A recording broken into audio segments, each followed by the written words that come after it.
fase que corresponde al discipulado, el famoso discipulado que se ha incrementado últimamente, que se ha estudiado mucho y se ha tergiversado mucho también. El discipulado no es nada más que la aplicación o el intento de aplicación del método de Dios, del Señor Jesús, para traer el Evangelio. Es nada más que un sencillo estudio bíblico del original, y entonces aplicarlo hoy, eso es todo. Pero claro, a veces se desequilibra el planteamiento porque estudiamos una fase y la queremos aplicar como términos generales. Por ejemplo, hay desequilibrio de discipulado cuando se exagera haciendo de los maestros déspotas de los discípulos y a hacerlos casi unos esclavos, y eso lo arrancan de aquellos pasajes del libro de los Hechos, cuando aún tenían todas las cosas en común y había un ejercicio de sometimiento casi total, vendían sus propiedades, les ponían a los pies de los apóstoles. Pero ese es solo viendo una fase. No toman en cuenta que más adelante, ya cuando la iglesia se había desarrollado, y el desarrollo de la iglesia es lo que aplica hoy, en ese tiempo, o mejor dicho, en este tiempo ya de desarrollo, la iglesia ordenaba que no se pusieran en común, sino que cada uno trabajara en sus negocios, que no hubiera ociosos. De tal manera que si uno ve las dos fases, equilibra el discipulado, y si uno ve solo una fase, lo desequilibra, o sea, por exceso de ascetismo o por pragmatismo, o sea, hacer la gente más dogmática y más materializada. Eso es solo la manera de una explicación, pero vamos a ver qué es lo que la Biblia enseña respecto a la formación de discípulos y cuál es la esencia real del discipulado. El tema es bien amplio, no lo vamos a agotar ahora, pero vamos a empezarlo. Para poder tener una idea a fondo en la Biblia, tenemos que ver desde los evangelios para adelante. Y vamos a encontrar ahí en los evangelios, vamos a encontrar que el Señor Jesús, digamos, este cuadro, el Señor Jesús se rodeó de discípulos. Entonces, ese hecho de rodearse de discípulos lo hizo para discipularlos en grupos pequeños. Él no discipuló a todo el pueblo, es claro. Él predicaba a toda la gente que le oía, pero el discipulado propiamente lo hizo con 12, luego con 70, etcétera. Pero son grupos alrededor de él. En el fondo de todo, tenemos al Señor, los apóstoles, y luego los apóstoles discipulando a otros, y estos otros discípulos discipulando a otros en el transcurso de los tiempos, y claro, hasta el día de hoy.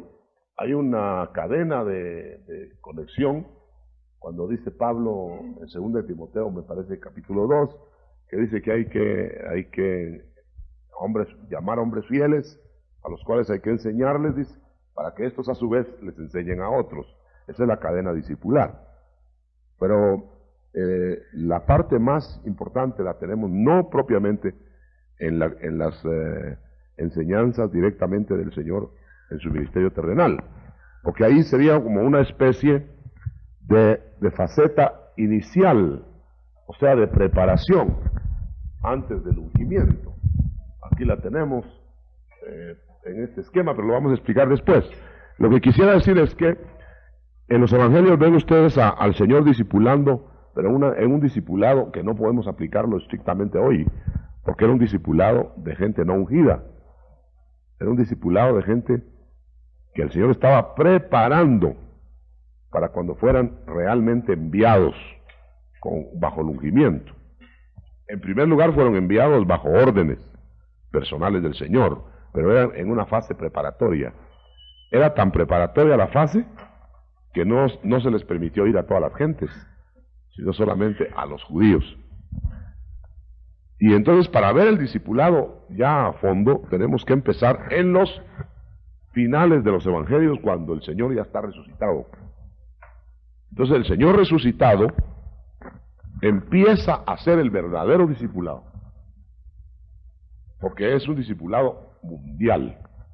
Ahí no está preparando gente para ir a Palestina nada más, sino que está preparando gente para ir a todo el mundo, a toda la tierra. Y empezamos en San Mateo, por ejemplo, y en San Mateo vemos que el Señor, de ya resucitado, empieza a dar instrucciones. Ahora note una cosa, el Señor no le da lugar a discipulado a ninguno que no ha sido seleccionado por Él. O sea que a nadie que no seleccionó el Señor le hizo discipulado ya resucitado. Ahí no tienen lugar los impíos, ahí no tienen lugar los falsos ministros, ahí no tienen lugar, ahí no había Judas, ¿verdad? No estaba Judas ya. Es un discipulado ya selecto. Entonces, a ese discipulado selecto le ordena en San Mateo 28, les dice, hagan discípulos. Es interesante. Hagan discípulos. Verso 19, ¿verdad? Hagan discípulos. ¿En dónde? En todas las naciones. ¿Cómo se van a hacer los discípulos? Háganlos primero, desde luego, para ser los discípulos hay que hablarles, hay que enseñarles, pero sobre todo practicando lo que enseñaban. Pero dice, hagan discípulos bautizándolos. No solamente enseñándoles, sino practicando lo que se les está enseñando. Hay que bautizarse, ¿cómo no? Bueno, a bautizarse. Hay que poner manos, a poner manos. Hay que orar por los enfermos, a orar por los enfermos. ¿Y cómo? Pues así, es el discipular. No es sencillamente sentarse en una cátedra y hablar 2 horas. Eso es parte del discipulado. Pero el discipulado propiamente que el Señor quiere que hagamos es un discipulado de ir por todo el mundo, según San Mateo 28, 20, enseñando todo lo que el Señor ordenó, haciendo que lo practiquen. Fíjense cómo dice aquí, enseñándoles a que sepan, para que sepan, no. Verso 20, enseñándoles que guarden. En otra versión dice más claro, dice enseñándoles a guardar.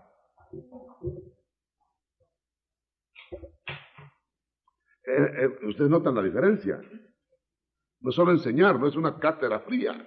Allá les di la enseñanza y miren ustedes cómo salen. No es ese el verdadero discipulado. El verdadero discipulado es pegarse al discípulo a ver cómo hace lo que se le enseñó. Hay que, y si lo hace mal, corregirlo, porque noten el verso, hermano, bien claro, enseñándoles que guarden. En otra versión, como le repito, dice, enseñándoles a guardar todas las cosas. Y el Señor lo hacía, hermano. El Señor les enseñaba a orar como Él oraba, el Señor les enseñaba a ministrar como Él ministraba, el Señor les... todo, ¿no? Ese es el discipulado. Por eso es que hay que tener mucho cuidado cuando se hace discipulado a quién se pega el discípulo, porque va a imitar al maestro.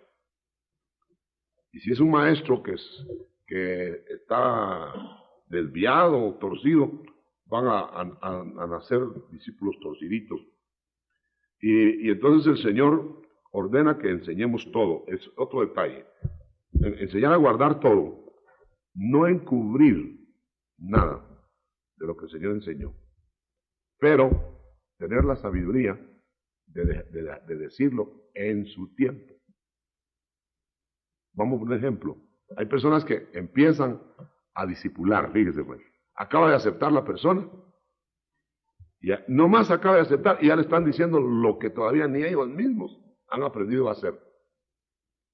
Ya le están exigiendo que ahora tiene que hacer esto, tiene que hacer lo otro, y tal vez ni ellos mismos los que están hablando lo están cumpliendo. Empiezan por el final, empiezan a quererlo poner firme en lo que tiene que afirmarse, pero a su tiempo. Tal vez lo tendríamos que decir más claro, ¿verdad? Hay gente, y a mí me han pasado las noticias por ahí, diaconado y gente que por más que se explican las cosas, a algunos no las captan. Cuando pasan las personas aceptando al Señor, usted sabe que vienen de la pura carne, del puro mundo. Y entonces dice que han encontrado hermanas y hermanos instruyéndolo. Ahora tiene que, mire, ahora ya no va a poder usted, ahora ya no va a poner ese vestido que trae, uy, Dios guarde,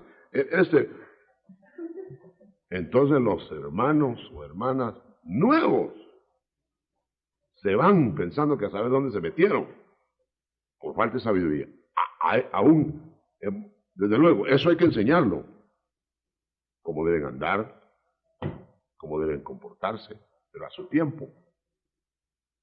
A su tiempo. ¿Me explico, verdad? Muy bien. Tampoco tenemos que cometer el error de hacerle creer que ya ahora todo es rosado en cuanto a aceptan a Cristo. Y ahora sí, ahora ya se arreglaron todos sus problemas, ahora ya solo ponga los ojos para arriba y espere. Tampoco. Hay que hacer ver todo. Hay que hacer ver que si no se rinden, el Señor se va a tratar más duro con ellos. Pero todo en su tiempo, en el orden. Ese es el arte del maestro. Saber discipular. Muy bien, entonces el Señor empezó a discipular, ordenando que hiciéramos discípulos en todo el mundo, que lo hiciéramos bautizándolos, es decir, practicando aquello. Y cuando pasamos al final de San Marcos, encontramos también la misma cosa. El Señor dice, pues ahí, que ya ustedes saben este pasaje tan conocido, ustedes van a predicar el mensaje, aunque este pasaje de San Marcos va dirigido más que todo a los evangelistas. Es un llamado evangelístico. En cambio, el de San Mateo es un llamado a los doctrinadores, a los pastores, a los maestros. Pero este de San Marcos es predicación general con señales. Ese es evangelismo mundial. Pero siempre lleva a lo mismo. Confirmar la palabra con las señales es asunto que el Señor ha prometido. Y nosotros debemos llevar esa palabra, ese mensaje, no solamente de palabra, sino esperando la confirmación sobrenatural de lo que nosotros hemos predicado. Eso es el envío de San Marcos. Luego tenemos el envío de San Lucas, el final. En San Lucas 24, usted encuentra, hermano, otro envío. En este envío de San Lucas, ahí tenemos al discipulado siendo preparado en una forma tan preciosa.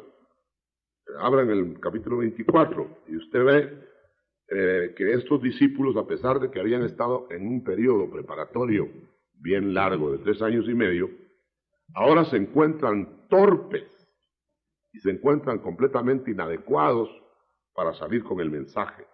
Y entonces el Señor empieza por exhortarlos. Primero empieza por manifestarse vivo. Y ya dijimos en alguna ocasión que no puede haber ningún maestro en este discipulado, y óigalo bien eso, hermano. No puede haber ningún maestro en el discipulado auténtico de Jesucristo que no le conste personalmente lo que va a enseñar. Maestros teóricos no caben. Ese ha sido el gran desastre de la organización de la iglesia en el sentido de enseñanza. Contrata buenos maestros, pedagogos, pero que todo lo han copiado, no tienen experiencias vivas. Los seminarios, los institutos bíblicos se llenan de maestros que qué bien enseñan la clase, muy técnicos, maravillosos, pero no conocen al Señor. Y entonces están hablando lo que le sucedió a fulano, lo que sucedió a Mengano, Y si a ellos les preguntan, pues a ellos no les ha sucedido nada. Son sencillamente transmisores de verdades posiblemente, a veces no siempre verdades, pero que no las han digerido, que no las han vivido. En el discipulado no caben esos maestros. ¿Por qué? Porque el maestro tiene que enseñar a practicar al discípulo. ¿Y cómo le va a enseñar a practicar lo que no ha hecho? Usted se puede imaginar, hermano, puede tener usted la idea de un maestro carpintero que ebanista, formidable, que le dé la clase teórica de hacer muebles a su discípulo y que él nunca haya hecho muebles, que solo lo sepa cómo se hace en la pizarra y nunca ha agarrado un martillo, cogido un martillo, nunca ha tallado la madera. Está bien, le puede decir al discípulo cómo se hace un mueble y le puede decir con toda la técnica de X, Y o Z ebanista que él leyó en un libro. Pero cuando le diga al discípulo, mire maestro, ¿y cómo hago esta silla? Esta silla? ¿Cómo tengo que...? El otro lo que va a hacer es dar martillazos en los dedos. El maestro no sabe, no le puede enseñar. En el discipulado tiene que ser estrictamente que el maestro ha pasado por esas experiencias. Y por eso coge al discípulo para decirle, usted lo puede ver en Timoteo con Pablo. Pablo coge a Timoteo y le dice exactamente, habla inclusive cuando dice yo no osaría, dice Pablo, decir nada de lo que no haya pasado por mí. O sea, le está explicando que él ya lo vivió. Si un maestro le va a decir, hermano, que hay visiones y le va a enseñar sobre visiones, cómo entender las visiones, cómo es porque él ha tenido visiones. Yo no estoy diciendo que no se puede enseñar lo que uno no haya experimentado de toda la Biblia, eso puede uno transmitirlo, pero en el discipulado tiene que ser base que el maestro lo haya vivido, porque lo tiene que enseñar prácticamente. Qué tremendo. El Señor Jesucristo es el modelo. Él vino a vivir las palabras que enseñaba, todas, a tal grado que sorprendió a una mujer cuando le dijo, yo soy la resurrección. Y entonces ella le quiso captar que era la resurrección futura. El Señor le dijo, no, yo soy. E inmediatamente le probó, resucitando a Lázaro, que él era en ese momento la resurrección. Y la vida. Ese es un maestro ideal, el que va a discipular a gente que le va a captar viendo y oyendo. Gloria sea al Señor. En el capítulo 24 de San Lucas tenemos el ejemplo más claro. Empezó el Señor por mostrárseles vivo. Qué discipular más lindo. ¿Quién va a ser maestro de este discipulado si no sabe que Jesucristo está vivo? ¿Usted cree que pueda alguien ser realmente un maestro de discípulos así, que abriga sus dudas bien fuertes de que si Cristo estará vivo o no? Pero si nosotros lo hemos experimentado, entonces es diferente. El Señor se le mostró. Jesús mismo se les acercó en el camino y se mostró. Hasta que ellos estuvieron seguros, entonces pudieron ser enviados. Ahora usted note acá que el Señor empezó por arengarlos, por exhortarlos, insensatos, tardos de corazón, verso 25 del capítulo 24 de San Lucas, está haciendo discípulos, mire, insensatos, ¿cómo ustedes dudan de mis palabras? ¿Acaso no les probé yo que era poderoso, que soy poderoso, etcétera? Y los exhorta.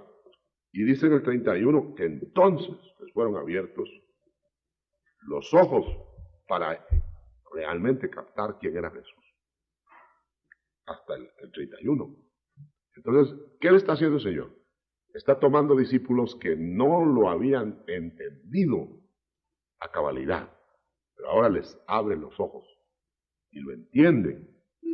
Ahí está lo primero, o lo segundo, porque lo primero es verlo vivo, tener experiencia viva con Él. Segundo, entonces, sería que se abren los ojos. Tercero, esto es muy, muy importante, 45, verso 45. les abrió el entendimiento para que entendieran las Escrituras. A veces nosotros creemos, hermano, que vamos a ser,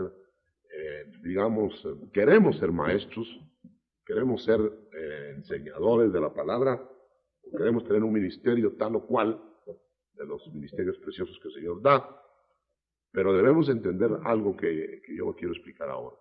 Deben haber vocaciones y deben haber cualidades que el Señor va a poner. Por ejemplo, una persona puede ser muy santa, pero muy mala para enseñar.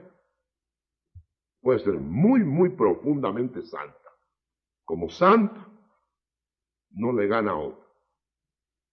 Pero no puede enseñar. Entonces, ¿cómo va a ser? Probablemente el Señor porque le va a usar en algo, ¿no? Pero le va a usar en algo adecuado a lo que es. Entonces, el ministro debe saber trazar la palabra de verdad. Una persona que tiene dificultades para trazar la palabra, o que tiene dificultades para expresarse hondamente, yo le quiero decir formalmente, lo más probable es que no lo va a utilizar el Señor, a menos que haga un milagro ahí, ¿verdad? Lo puede hacer. No lo va a utilizar enseñando la palabra. Es lógico. Entonces, para que no vaya a resultar, digamos, un ciego dando clases de óptica. Es cosa ser difícil. Entonces, el Señor quiere realmente abrir el entendimiento para que comprendamos las Escrituras y prediquemos, dice, en el 47. Pero más que eso, que seamos testigos. 48. Con la anticipación de una vez de que el discípulo que va a ser este discipulado, que se va a convertir en maestro, pues, va a ser ungido. He aquí yo, 49, les dijo de una vez en la preparación antes del aposento alto, yo les enviaré la promesa de mi Padre y vendrá sobre vosotros. Pero quedaos en la ciudad de Jerusalén hasta que seáis investidos del poder de lo alto. Entonces, el discipulado implica enviados ungidos, maestros ungidos. Y los discípulos, los que van a ser discipulados, si van a terminar su discipulado, si van a estar preparados en el discipulado, deben esperar también ser ungidos. Les van a enseñar todos los pasos. Acuérdense que en las figuras del Antiguo Testamento, Aarón era tipo Cristo y los hijos de Aarón eran tipo de nosotros los cristianos. Entonces, Aarón, es muy notable eso.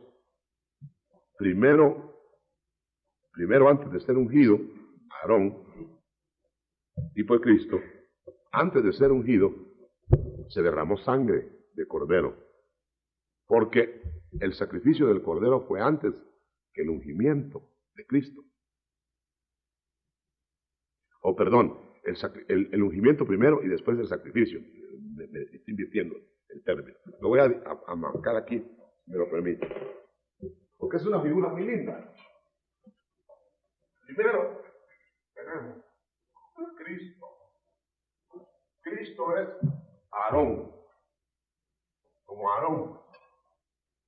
Aarón. Mire, ¿qué fue lo primero que hizo el Señor? Fue ungido en el Jordán. Jordán. Mire, el Señor fue ungido. Ungido primero. Después fue al Calvario. Calvario.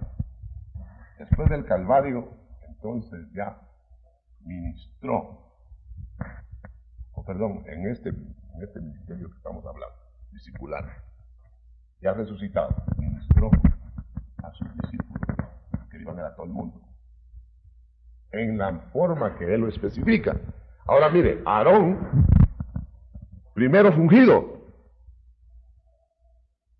igual, lo llevan al tabernáculo, lo ungen, y después hacen el sacrificio del cordero, y después llama a sus hijos, los hijos de Aarón. Entonces los hijos de Aarón primero ya estaba el sacrificio de la sangre, o sea, primero es convertirse, y después los unge, y los deja en el sacerdocio. No sé si me estoy explicando bien. Fíjense que no es igual Aarón con los hijos. Pero el Señor Jesús, después de haber hecho este proceso, o Dios ha hecho el proceso en él, y después de haber enviado a Cristo a la tierra, entonces toma a los hijos y toma a los discípulos y los envía con la condición de que van a ser ungidos, pero que previamente tienen que ser lavados con la sangre. Ese es el orden discipular. Hay un enredo en el mundo hoy, hermano. Están enviando discípulos sin ungimiento, sin lavamiento de sangre. Es una cosa terrible, una anarquía en ese sentido. No toman en cuenta el orden escritural. Pero nosotros estamos viendo qué es lo que la Biblia dice. Entonces nosotros vamos a ser discípulos, y se está haciendo discipulado aquí en esta iglesia, y se va a continuar proyectando eso, pero en el orden así como lo estamos viendo. Preparación previa de gente que ha sido convertida, llamada.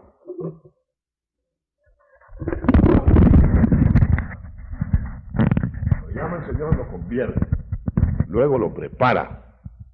Esa preparación puede ser conocimiento, como los discípulos del Señor, pero la verdadera instalación está después del ungimiento, los escoge, sigue la preparación para luego instalarlos, consagrarlos, y una vez que han sido consagrados ya los deja en función, y luego viene la espera del rapto al tribunal de Cristo, y en el tribunal de Cristo vienen las posiciones eternas, de tal manera que todo esta fase que está aquí arriba se le llama lo poco. En lo poco fuiste fiel o fuiste infiel, entonces luego en lo mucho se llaman a las posiciones eternas, te pondré. Así son dos fases, ¿verdad? La fase terrena se va a proyectar en la fase eterna, y el Señor la lleva por orden, exactamente como usted lo está mirando ahí. Y aquí tenemos la explicación del discipulado actual. Tiene que arrancar de un ministerio apostólico para que sea evangelio tipo apostólico. Luego vienen los discípulos que a su vez hacen otros discípulos, etcétera, hasta llegar a lo último de la tierra. O sea que el método del Señor es el mismo, pero nosotros tenemos que entenderlo. Vamos a pasar de San Lucas a San Juan, el final. En el Evangelio de San Juan, las proyecciones son más universales todavía. Pero usted va a ver ahí que el Señor está instalando a ministros. Y solo voy a mencionar un detalle. En el capítulo 21, que dice, ¿me amas más que estos? Entonces el Señor está diciéndoles a los discípulos que se van a convertir en discipuladores, que les está pidiendo como una cuestión previa, aparte de lo que ya dijimos, un mayor amor que los otros que se quedan sin el llamamiento. Es decir, un ministro tiene que estar dispuesto a aguantar más porque ama más. Y es duro, hermano. Por eso es que el neófito en un ministerio no tiene cabida, porque el neófito, con los primeros cambios, primeros golpes, se desinfla o se hincha con los primeros éxitos.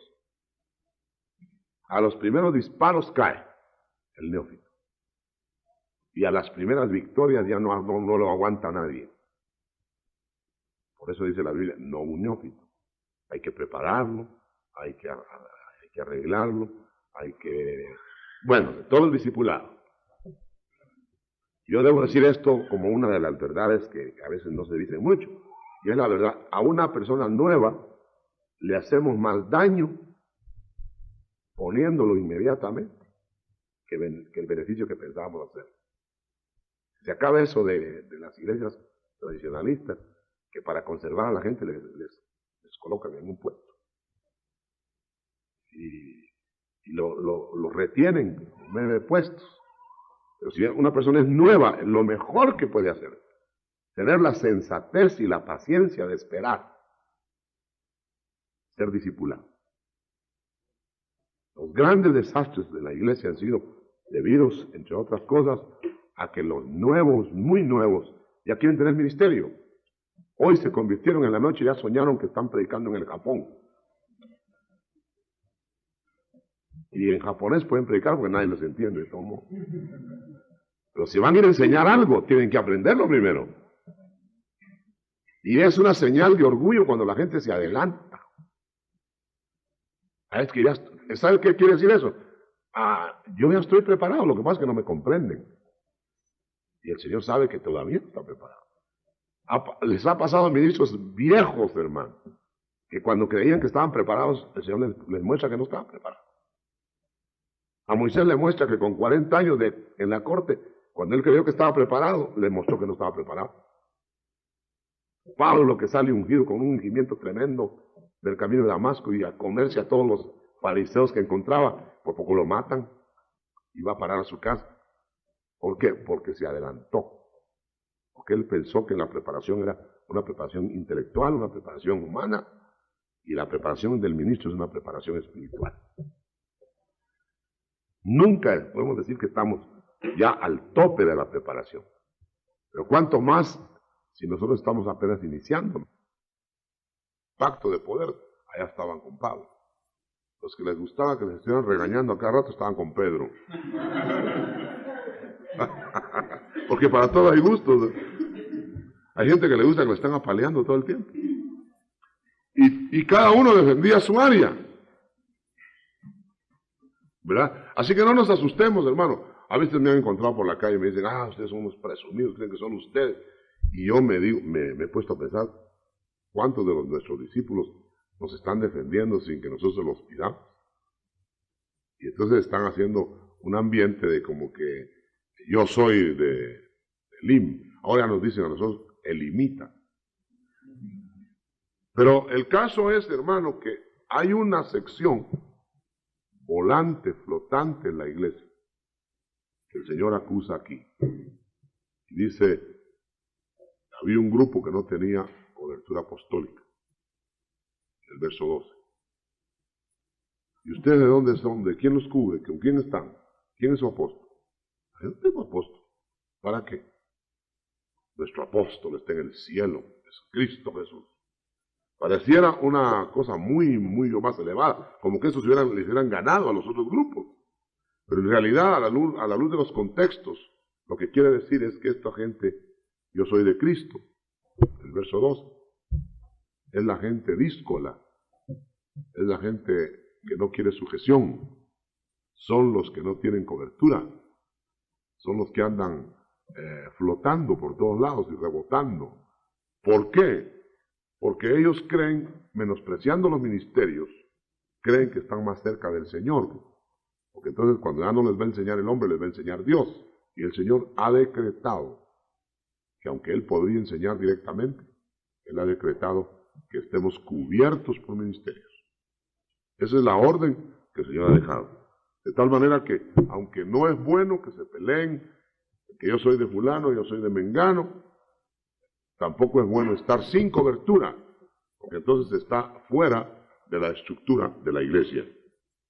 Siguiendo más adelante, quisiera que usted viera en el capítulo 3,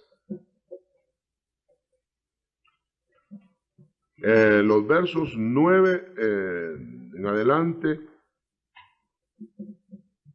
Quizá vamos a leer desde el 6, en donde está el trabajo de los apóstoles en el ministerio y en el discipulado. Y dice que Pablo, 5, ¿qué es Pablo? ¿Qué pues es Pablo? ¿Y qué es Apolos? Servidores por medio de los cuales habéis creído. Y eso según lo que a cada uno concedió el Señor. Yo planté, Apolo regó, pero el crecimiento lo ha dado Dios. O sea, repartir las áreas apostólicas para trabajos complementarios.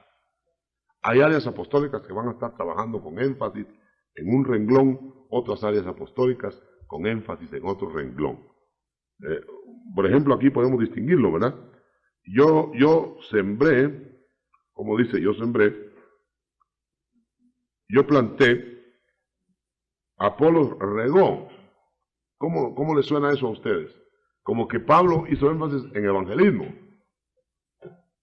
y el otro en el cultivo de los convertidos. Una especie como de pastorearlos.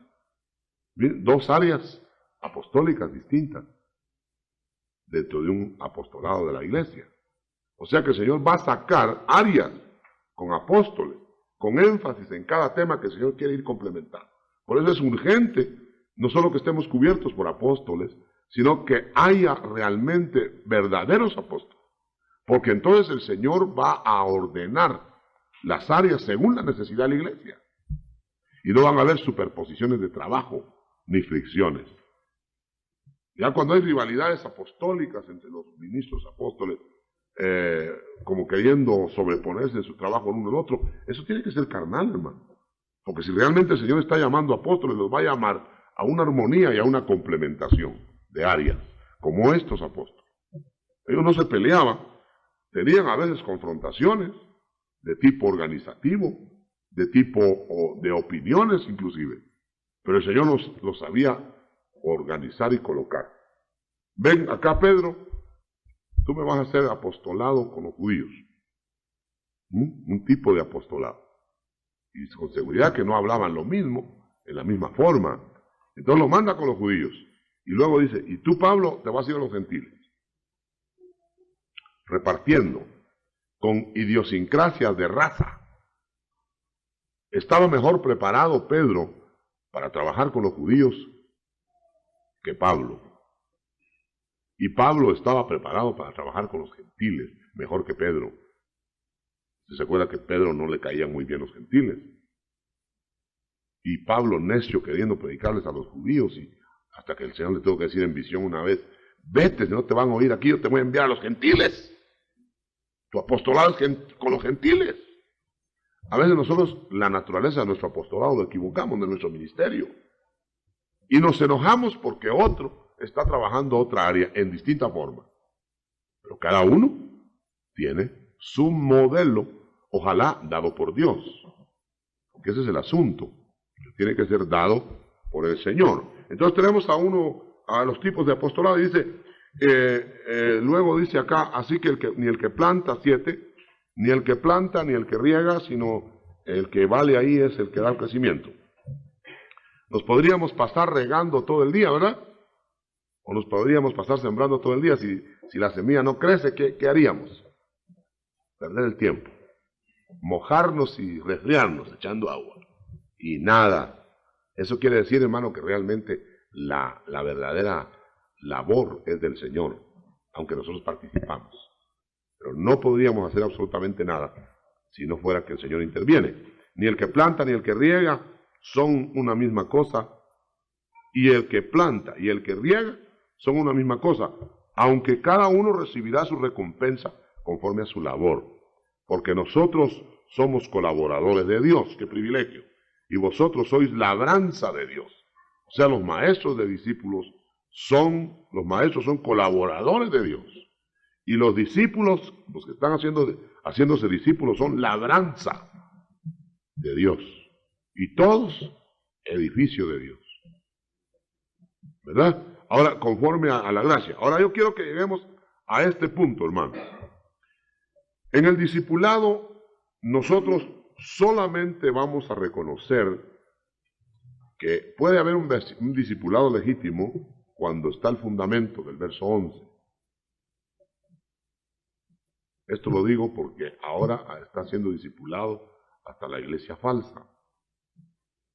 Los mormones hacen discipulado, los testigos de Jehová, los adventistas, etc. Sí, eso no es discipulado. Eso es proselitismo. Están allegando gente a su conglomerado, a su reinito, como dice un predicador. Pero óigame bien, el verdadero discipulado, por eso que nosotros no aceptamos sentarnos a la mesa, ni debemos aceptarlo, sentarnos a la mesa con falsos maestros. El verdadero discipulado es con los que estamos en el verso 11. Nadie puede poner otro fundamento que el que está puesto, el cual es Jesucristo. Bueno, si usted reconoce a un sacerdote católico romano como en el fundamento, que es Cristo, usted podría colaborar con él. Usted podría decir, usted vaya y haga trabajo aquí, yo voy a hacer de este lado, y orar juntos y salir juntos a la tarea. Pero tiene que ser reconocido que está en Cristo. Y eso no es cierto, ellos no están en Cristo. ¿Estamos de acuerdo en eso? Un mormón, no podemos juntarnos con un mormón, que no está en Cristo. No puede haber una campaña evangelística, por ejemplo, hermano, en donde vengan todos mormones y adventistas. Ni tampoco puede haber una campaña evangelística en que nos juntemos los evangélicos, los cristianos y la Iglesia Católica. Por eso es que, hermano, esto no sé si se va a quedar grabado, pero lo podemos quitar después. Pero en realidad, en Estados Unidos, grandes ministros, como Billy Graham, en donde cardenales y... ¿verdad? Entonces, tenemos que estar claros en esto. El discipulado que estamos hablando es discipulado entre gente que está en el fundamento. Pueden haber diferencias de tipo menor, pero siempre dentro del fundamento. Ahora, en la parte seria es lo que viene ahora. Aún estando en el fundamento, o sea, siendo legítimos maestros que el Señor ha llamado para ser discípulos, podemos nosotros estar haciéndolo bien o estar haciéndolo mal. Y eso es lo que quiero que veamos ahora como una parte final. Verso 12, 3:12 de 1 de Corintios. Y si sobre este fundamento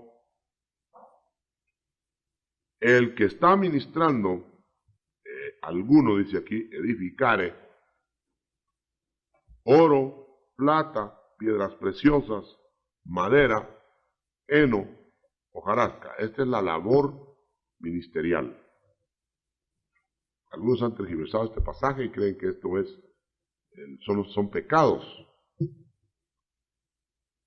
Si lo toman ustedes desde el punto de vista de pecados, no suena el contexto. Pero desde el punto de vista de trabajo, de obra, de tarea, como ministro, suena muy bien. Ahora ya lo va a ver. Uno puede poner sobre el fundamento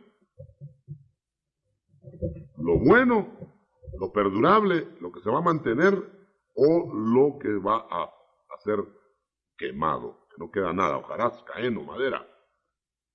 Porque la obra de cada uno será manifiesta, porque el día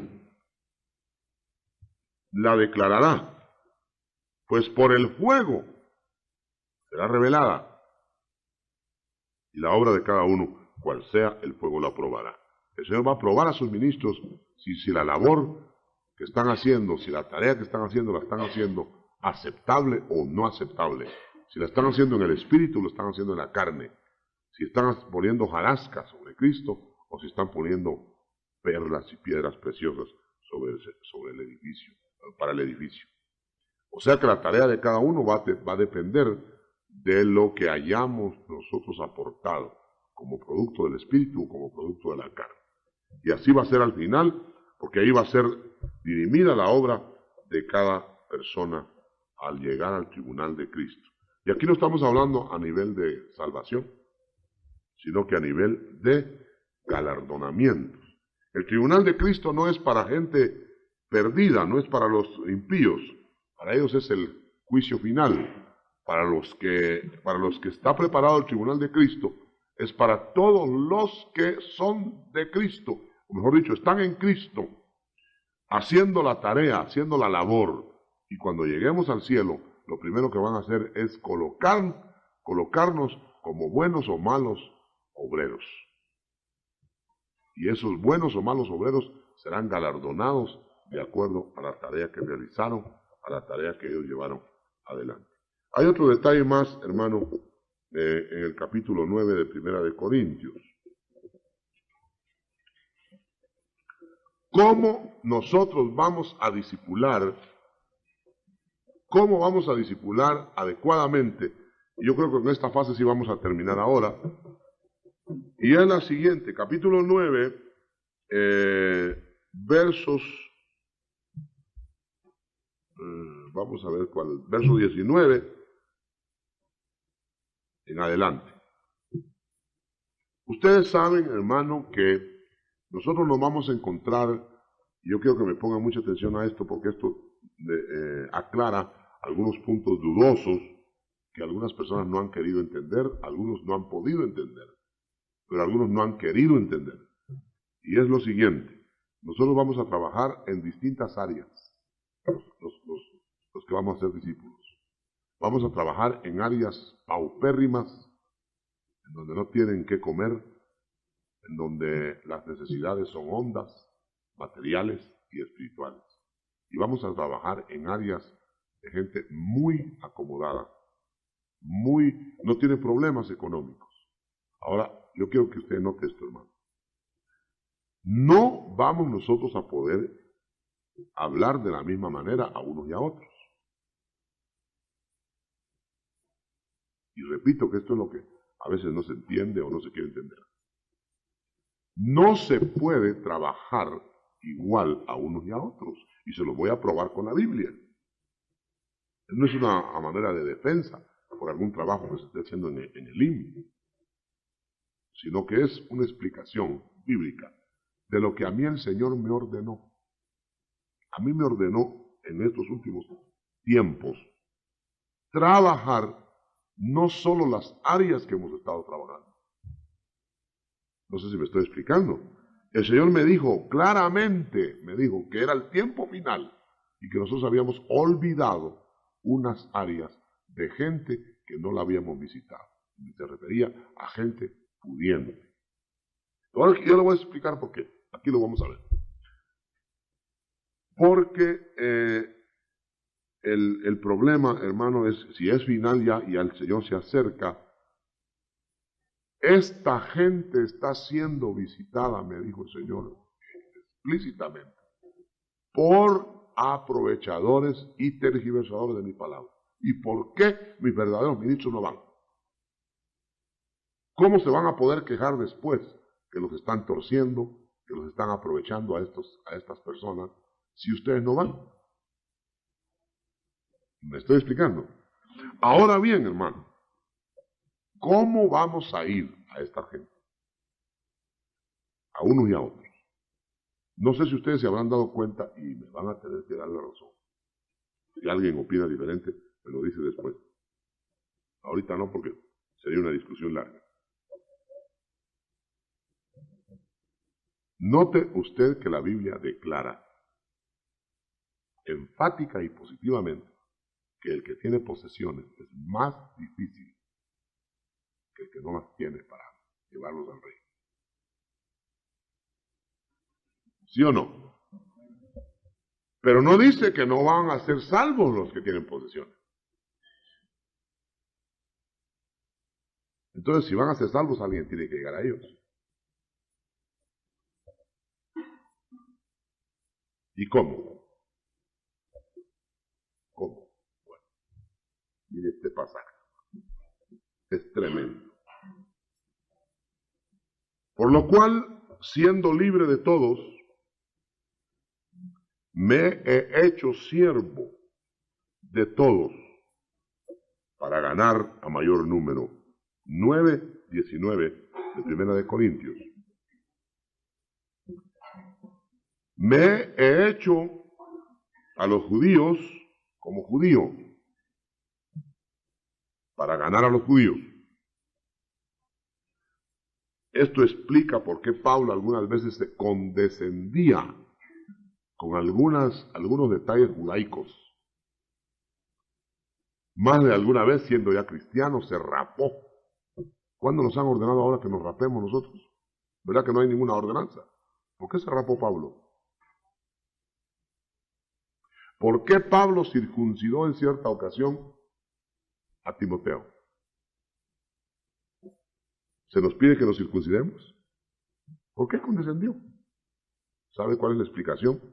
Porque Pablo, según la época y según las personas, así trabajaba.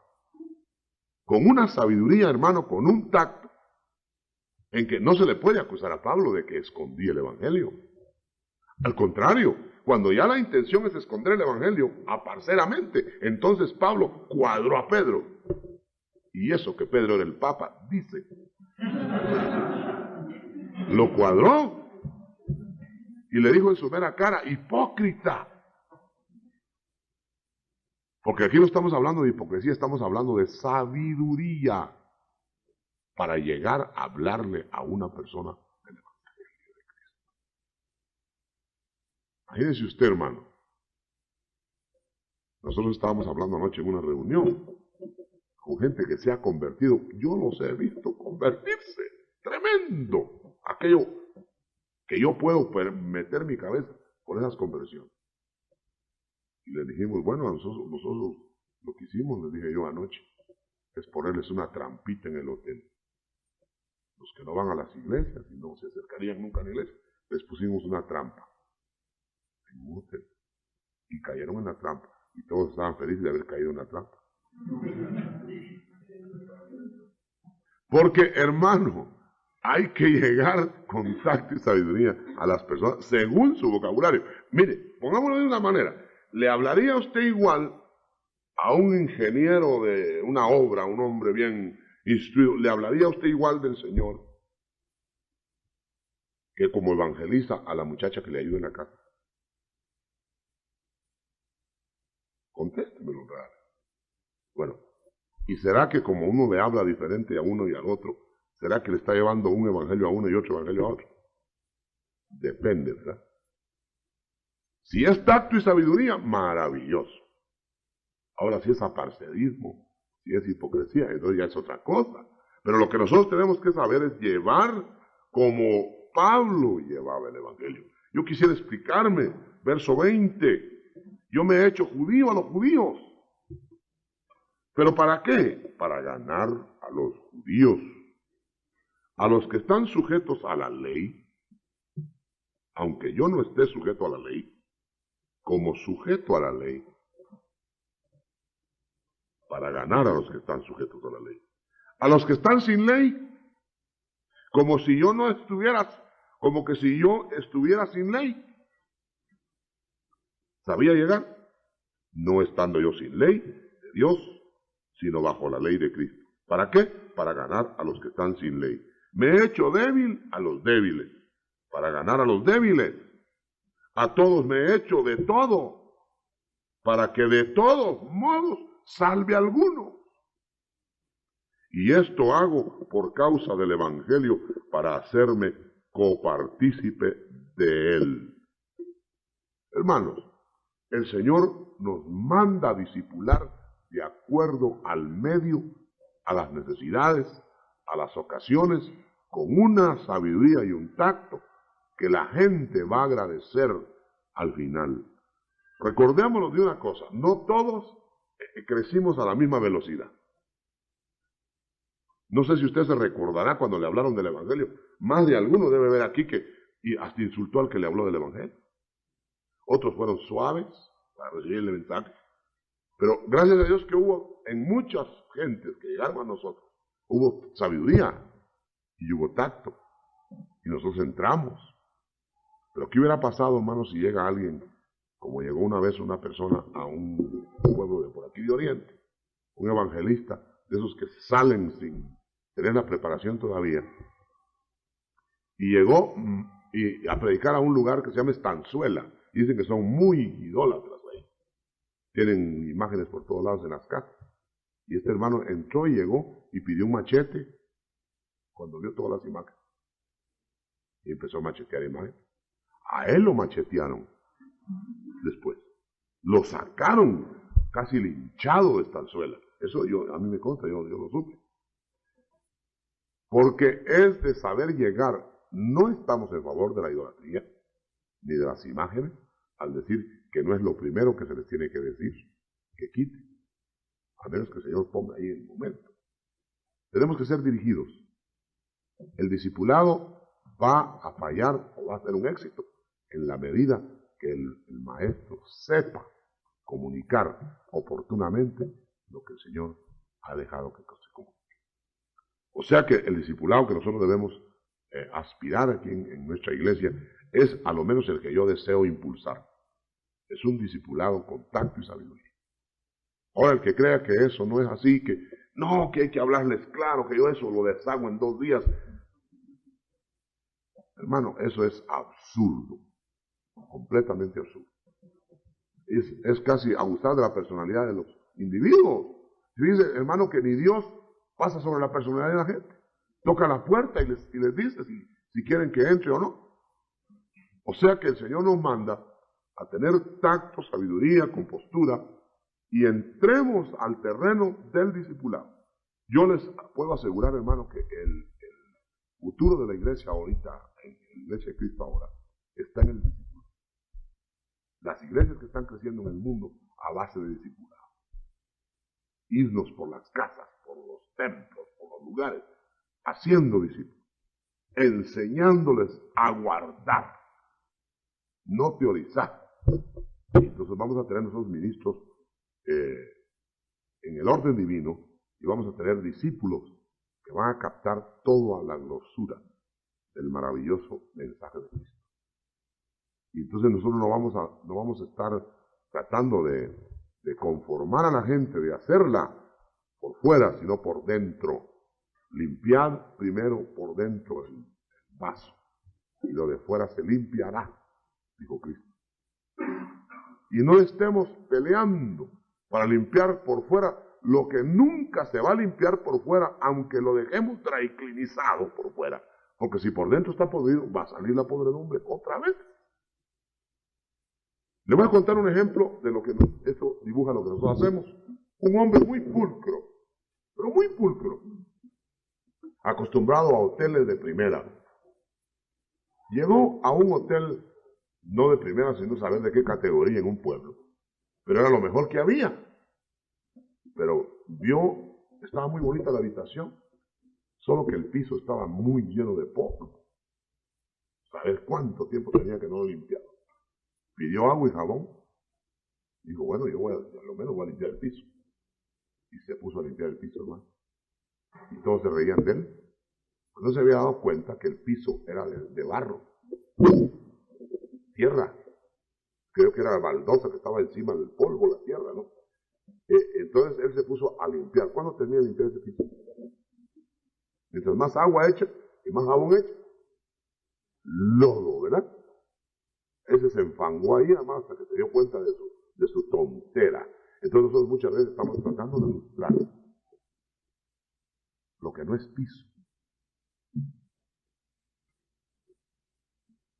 Y ahí tenemos a un pastor desde la mañana hasta la noche echándole agua y jabón al que es puro barro, pero de una vez, y va y más barro se hace, más lodo, más sucio está, más enfangado. Y esa tarea no se termina, porque la naturaleza es esa, ¿no?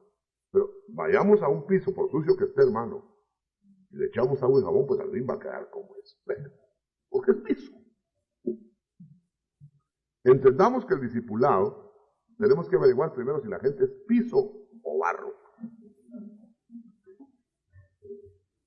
Gloria a Dios. Si es piso, échale agua y jabón, hermano, que ahí va a sacar un espejo. Eso va a ser maravilloso. Pero si es barrito, es mejor que de una vez se vaya, mejor tápese la nariz y aguante el polvo. Porque ahí no va a echar no va a poder poner ni agua. Va a perder su tiempo. Y lo quiere usted en palabras bíblicas. La marranita lavada. En cuanto le pusieron su moña rosada, y su perfumito, que chungum, el clavado al puro miamba, ¿verdad? Porque es su naturaleza. Y otra vez a sacar la marranita, hermano, sería una tontera del siglo estar lavando la marranita. Por muy linda que esté esa marranita, está, pero como que la tienen amarrada, pobre la marranita. La marranita con moña es una marranita desgraciada. La marranita lavada es una marranita que se siente infeliz. La marranita enfangada, esa es la marrana contenta. ¿Verdad? Porque su naturaleza, hermano. Nada más. Y si nosotros no hacemos un discipulado en esa forma, hermano, nos vamos a hacer pedazos. Seamos entonces entendidos de cuál es la voluntad de Dios. Y sabios para poder discernir quién va a percibir, quién es el que vamos a discipular, para qué lo vamos a discipular, dónde lo vamos a discipular, qué vamos a sacar de ese discipulado. Y no desperdiciar nuestra fuerza haciendo lo que el Señor no ha ordenado que hagamos. El Señor se tomó la molestia de discipular a la samaritana y caminó desde la madrugada. Se tomó la molestia de discipular a Nicodemo y se desveló esa noche, discipulando a Nicodemo. Y hubo fruto en los dos. ¿Por qué? Porque yo sabía que eran piso que ilustrar. ¿Verdad? Y usted se fija que qué maravilloso el Señor. El Señor daba su enseñanza y todo. Pero usted note que no se esmeraba con Judas. Usted note que el Señor cuando hablaba con Judas le decía dos cosas. Bien puesto. Y cuando Judas decía algo, solo era para preguntar por la plata. Usted lo puede ver. Las únicas preguntas de Judas no fueron ni de la vida eterna, ni de cuántos galardones iban a haber, ni del cielo. Las preguntas que Judas hizo siempre fueron, mire, eso no desperdicien, hombre, vendan eso. Luego, por eso nosotros debemos entender a quién tenemos. Yo no primero con Judas. Y mire, hermano, y cuando Pedro negó al Señor, parecía más negativo que Judas, ¿verdad? Sin embargo, el Señor sabía que era así. Nada más resucitó y al que fue a buscar fue a Pedro. A lustrarlo, a lavarlo, a limpiarlo. A Judas ya no lo buscó porque ya estaba colgado, muerto. ¿Pero qué pasó con Judas? No se esmeró con Judas. No desperdiciemos fuerza. El Señor quiere que seamos. Amén. Vamos a dejar lugar a preguntas.